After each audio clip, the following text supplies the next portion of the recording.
Mafia Atiq gang पर STF की बड़ी कार्रवाई। अशरफ का साला सद्दाम हुआ गिरफ्तार। अब शाइस्ता परवीन के खुल सकते हैं राज। अतीक अहमद गैंग को लेकर पुलिस को बड़ी सफलता मिली है। एसटीएफ ने अशरफ के साले सद्दाम को धर दबोचा है।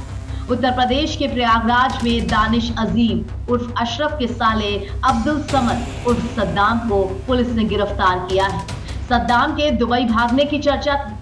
उस पर अशरफ को बरेली जेल में सभी प्रकार की सुविधाएं उपलब्ध कराने का आरोप है।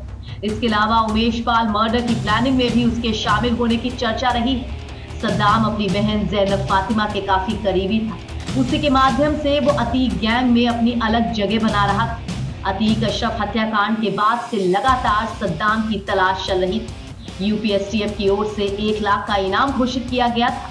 सूत्रों के हवाले से अब दावा किया गया है कि यूपी एसटीएफ ने दिल्ली के मालवीय नगर में ऑपरेशन चलाकर सद्दाम को गिरफ्तार कर लिया है।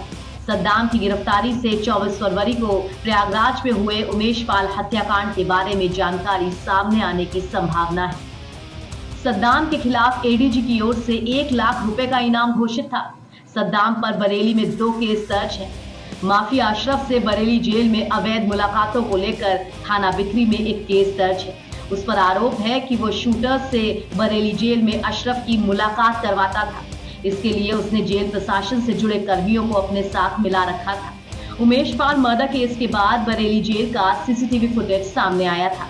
इसमें उमेश पाल हत्याकांड को लीड करने वाले माफिया अतीक अहमद के बेटे असद अहमद, बमबाज गुड्डू मुस्लिम और अन्य आरोपियों को अशरफ से मुलाकात करते हुए देखा गया था। दावा किया जा रहा है कि इस मुलाकात को अरेंज करने में सद्दाम की भूमिका थी। वहीं उमेश पाल मर्डर केस से भी वो जुड़ा हुआ था। यूपी एसटीएफ ने खुफिया इनपुट के आधार पर उसे गिरफ्तार किया। सद्दाम को बरेली लाए जाने की अब चर्चा है। सद्दाम फरार होने के बाद से लगातार अपने ठिकाने भी बदल रहा था। उमेश पाल हत्याकांड के सभी शूटर्स को ये लेकर जेल में गया था, जहां वो सभी मिले थे अशरफ से और काफी देर तक जेल के अंदर रहे थे। ये सफल ऑपरेशन कहाँ से अंजाम दिया गया, कहाँ से इसको पकड़ा गया, क्या कर रहा था वहाँ पे? ये इस ऑपरेशन को एसटीएफ यूपी की बरेली यूनिट ने पूरा किया है।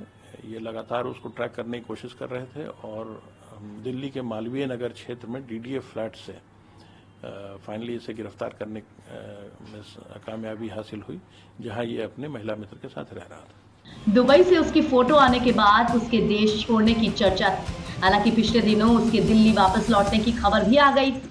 इसके अलावा एयरपोर्ट पर बिछाए गए पुलिस के जाल से वो बच निकला था। खबरें ये भी आ रही थी कि लंबे समय से वो दिल्ली में रहकर अपने ठिकाने बदल रहा है। पुलिस की पूछताछ में उसने इस बात को स्वीकार भी कर लिया है, ऐसी खबर मिल रही है। अब सद्दाम की गिरफ्तारी के बाद उसकी बहन जैनब फातिमा की धरपकड़ की कोशिश जारी है। दावा किया जा रहा है कि जैनब ने प्रयागराज से फरार होने के बाद सद्दाम से संपर्क किया था। उमेश पाल केस में जैनब और अतीक की पत्नी शाइस्ता परवीन भी आरोपी हैं। अब उनके बारे में भी कोई सुराग मिल सकता है। एनबीटी ऑनलाइन की रिपोर्ट।